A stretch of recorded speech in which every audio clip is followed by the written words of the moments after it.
You felt it the moment it happened. Not a fight, not a final conversation, just a shift. Messages slowed, invitations disappeared. The tone changed. Then came the silence. They didn't argue. They erased. No dramatic exit, no closure, just quiet exclusion, like a door closing softly behind you. At first, you questioned yourself. Maybe you imagined it. Maybe you overstepped. Maybe you became too distant. But the pattern was precise, coordinated, intentional. Energy doesn't disappear by accident. Something about you had already begun to unsettle them. The way you stopped oversharing, the way you started observing, the way you no longer needed constant validation. They can feel something changing, and that's when the atmosphere shifted. This wasn't emotional chaos, it was social surgery. Clean, silent, strategic. You thought it was rejection, but rejection is loud. This was calculated distance. A quiet removal designed to see if you would panic or shrink. You didn't. Somewhere beneath the confusion, you sensed it. This wasn't random. This wasn't misunderstanding. This was response. And deep down, you knew something else too. This isn't your final form. It still stung. You can admit that. Being excluded without explanation hits something primal. Humans are wired for belonging, for tribe, for recognition. When the circle tightens and you're left outside it, your nervous system reads it as danger. You replay conversations. You search for the exact sentence that disqualified you. You wonder what was said about you in rooms you no longer enter. And yes, there were rooms. Conversations behind closed doors. Narratives shaped without your presence. It's a strange feeling, knowing your name traveled further in your absence than it ever did in your presence. But blacklisting is rarely emotional. It's structural. Groups remove unpredictability. Systems protect stability. And you had become unpredictable. You started asking questions that didn't fit the script. You stopped laughing at things that weren't funny. You withdrew automatic validation. You began thinking independently instead of echoing consensus. That subtle shift changes group dynamics more than open rebellion ever could. You were no longer easy to guide, no longer easy to read, no longer easy to manage. They didn't remove you because you were small. They removed you because you were separating, because separation signals evolution. And evolution disrupts comfort. Now the question isn't why they pushed you out. The real question is what changed in you that made them feel the need to. If you trace it back far enough, the exile didn't begin with them. It began with you. There was a subtle shift, not loud, not dramatic. You just became quieter, less reactive, more observant. You started listening more than you spoke. You stopped explaining every decision. You stopped volunteering pieces of yourself, just to keep the atmosphere comfortable. And without announcing it, you stopped begging for inclusion. You didn't even frame it as rebellion. You were just tired.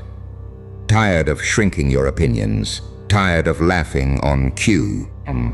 Tired of performing a version of yourself that kept everyone relaxed.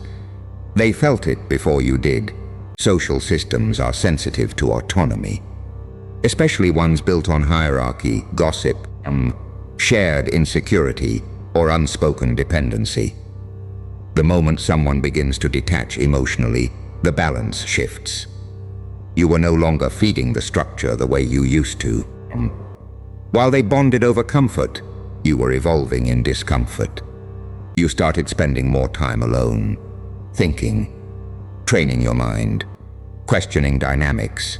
You didn't need constant updates. You didn't chase reassurance. And that quiet independence created friction, because independence cannot be controlled.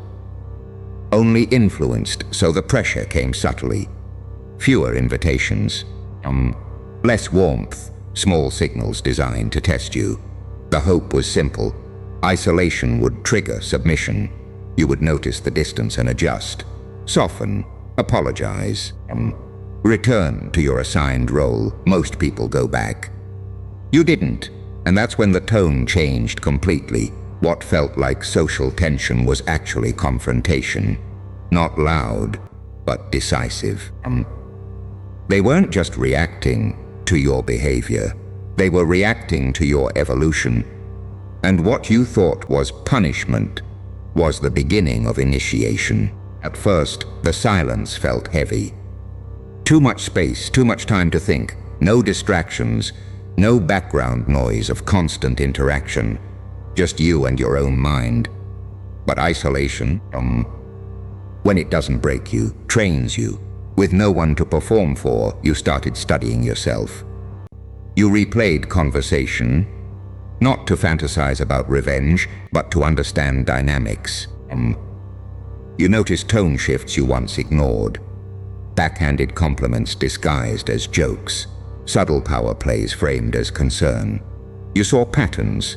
You recognized manipulation you once normalized. What used to feel personal started to look structural, predictable, almost mechanical. And something clicked. The pain wasn't random. It was information, data. Every uncomfortable memory became material for refinement. Every moment of exclusion became proof of misalignment. Instead of spiraling, you analyzed. Instead of collapsing, you recalibrated. You began asking better questions. Why did I tolerate that? Why did I overextend? Why did I seek approval from people who withheld it strategically? That level of introspection changes a person. You're operating from somewhere deeper now. The exile forced emotional self-reliance. No one to validate your feelings. No one to interpret events for you. You had to build internal stability without external reassurance. That requires discipline. That requires confrontation with parts of yourself you used to avoid. They expected desperation, a late-night message, an attempt to re-enter, a visible unraveling.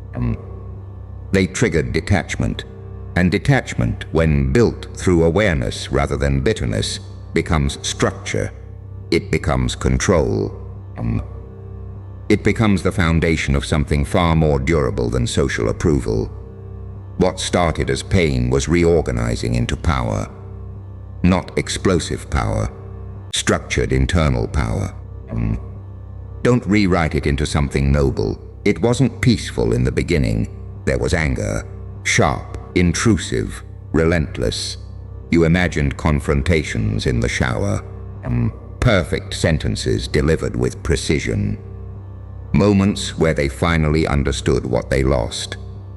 You replayed scenarios where you proved them wrong, where your success forced regret into their silence. That was the shadow phase, old. You wanted validation, wanted acknowledgement, wanted them to admit the exclusion was a mistake. There was a craving to be seen again, this time as undeniable. But something else was forming underneath the noise. Knew you wanted clarity. Clarity doesn't chase applause. It studies patterns. It asks harder questions. Why do I need them to understand? Why does their recognition still feel like currency? That's where the real war lived. Not between you and them, but between proving yourself and outgrowing them. One path led to performance. The other led to evolution. Revenge fantasies are loud. Growth is quiet.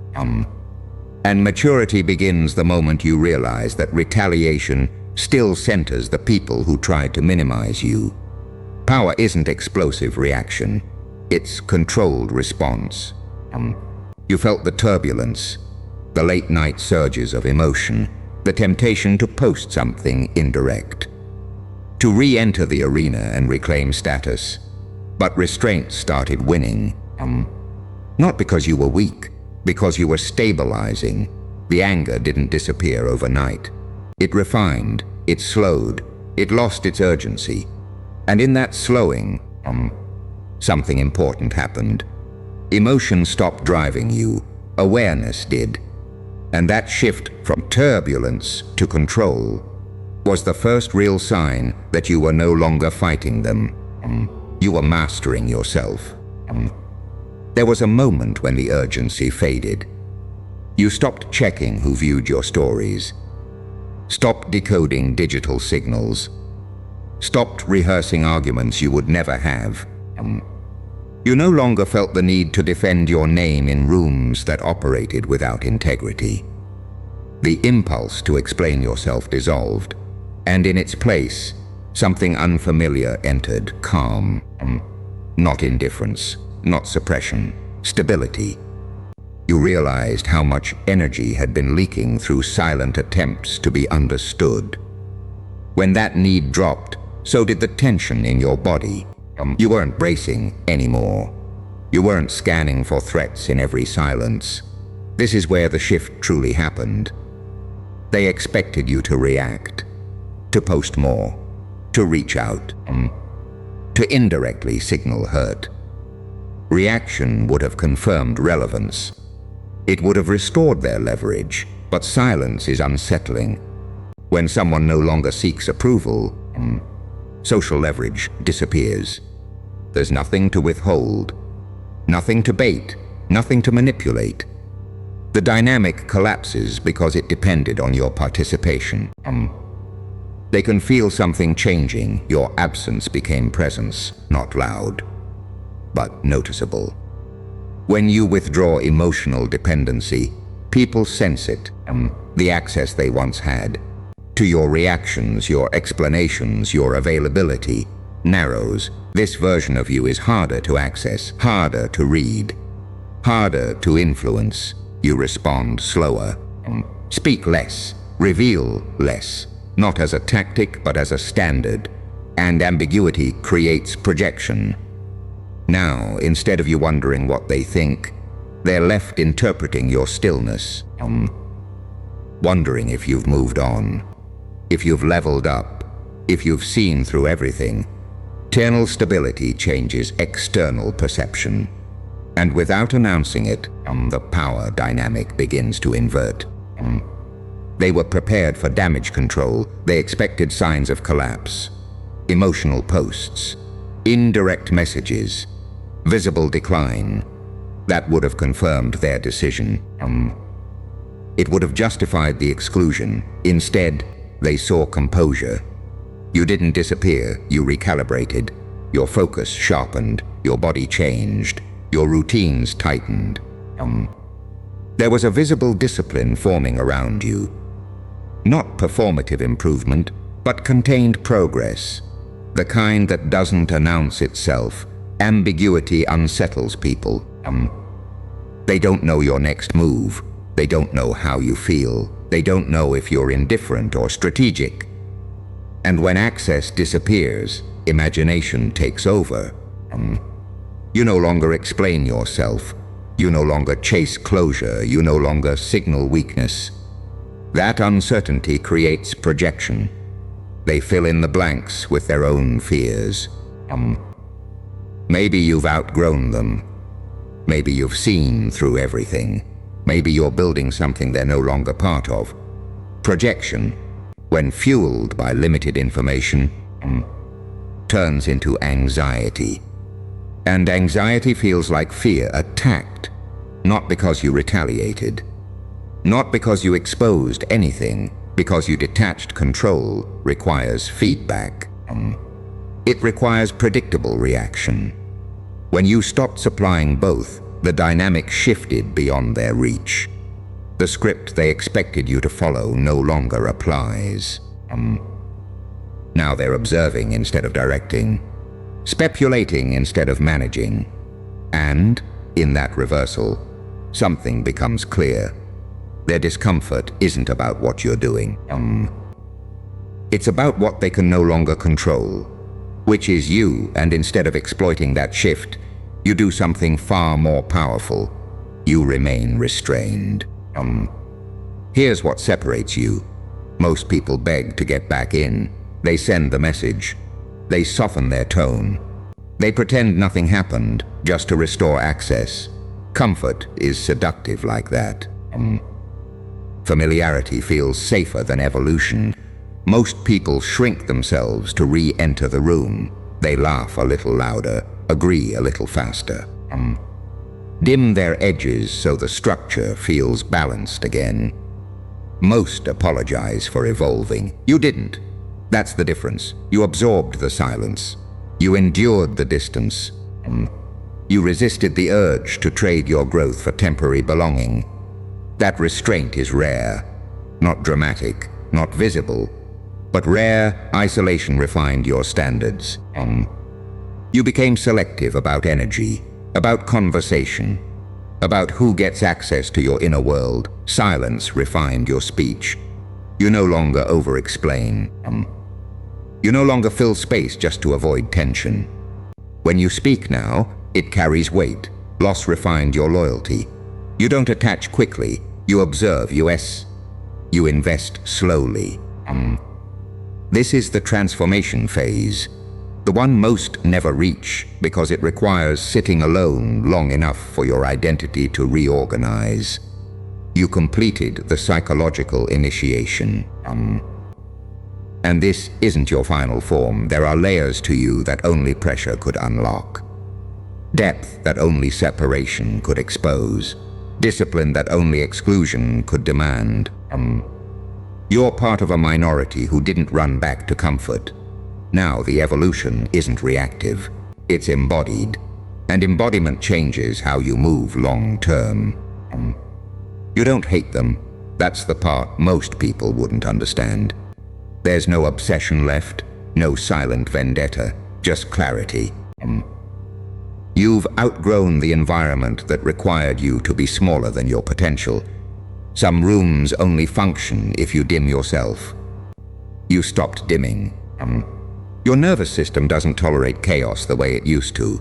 Drama feels loud now. Gossip feels low frequency. Forced dynamics feel exhausting. What once felt normal now feels misaligned. That's growth. Your standards recalibrated quietly. Not into arrogance, into precision. You're selective with attention. You don't give it automatically.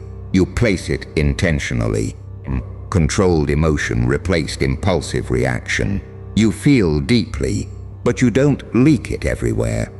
You process before you respond. Delayed reaction became strength. You don't rush to defend, explain, or retaliate. Time exposes more than arguments ever could. Strategic visibility defines your presence now. You don't disappear, but you're not constantly available. Access is earned. This is what power actually looks like when it matures. Not dominance over others, dominance over impulse. They blacklisted who you were. They can't access who you are. That version expired in the silence. The one who needed approval. The one who tolerated subtle disrespect. The one who confused inclusion with alignment. What stands in its place is measured, intentional. Harder to read, and that unreadable calm carries weight. Because when you become unavailable to mediocrity, you don't chase elevation, you embody it. And embodiment leads somewhere steady, somewhere controlled, somewhere untouchable. You don't need a revenge arc.